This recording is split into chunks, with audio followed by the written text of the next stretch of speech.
As of this taping, the Russian government has suspended all flights from Russia into Egypt. England also suspended flights. So the numbers were, I believe, 79,000 Russians that are in Egypt right now. That's a lot of Russians in Egypt. And a whole bunch of Brits were there as well. Last news was that there was a lot of tension at the airport. At first, everyone was going to be put up for free and they were going to do these airlifts out of there. And then, no, some of the deals began to fall apart. We hope the best for these travelers and hope that no more bombs go off. God have mercy. It was the Muslim, or it was actually Muslims who did it. And the group is affiliated with ISIS, and they have taken credit 3 times. They're like, hey guys, we did this. Guys, over here, we did this. Yeah, it's us, we did this. And Russia was so frantic to say, no, this wasn't a terrorist attack, it was some kind of a malfunction.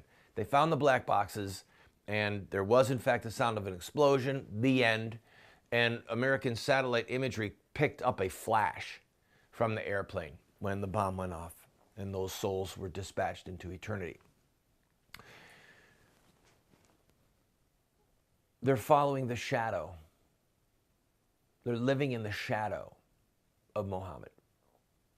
All right? You and I, as Americans, do not get to pick what Islam is, any more than you or I get to pick what the Catholic Church is. I mean, you could sit there and go, the Catholic Church is going to ordain women, and the Catholic Church should have women altar servers in full adulthood, and the Catholic Church should allow openly gay priests, and no, and no, okay? It's not going to happen. You don't get to pick, okay? Because you are not the Catholic Church. I don't get to pick because I am not the Catholic Church, okay? We can be in it or out of it, but we don't get to pick what it is. It is defined by its own dogmas as Roman Catholic bishops and pontiffs understand the scriptures, okay? The end. We don't get to pick Islam. We don't get to pick what Islam is or is not. The end.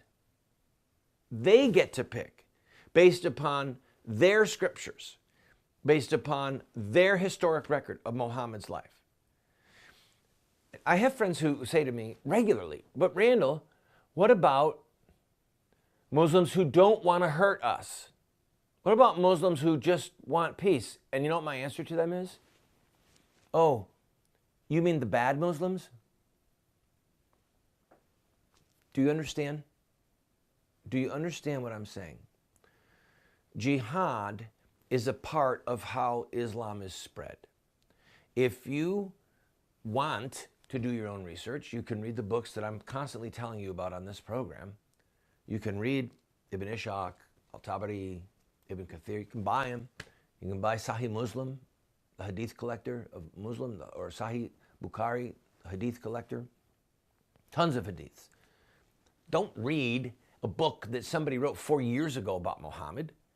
Read their respected biographies. Read the narrative. Read the storyline.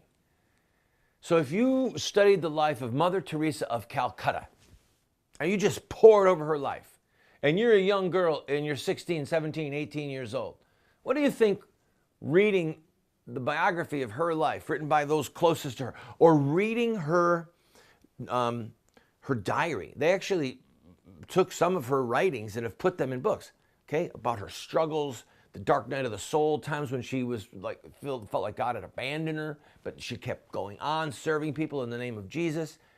If you're a 16, 17, 18-year-old girl and you read these biographies, what kind of impact do you think they have on your soul? There will be some girls who go, I want to be a nun. I want to be like Mother Teresa. I want to serve the poor. I want to lay down my life on a foreign mission field for the cause of Christ. All right, that's the impact. And so if a 16, 17, 18-year-old male reads the biographies of Muhammad and sees all these glorious stories of Muhammad prevailing in battle and cutting people's heads off and ordering those who mock him to be killed and permitting his soldiers to rape women, what do you think is going to happen to that young man?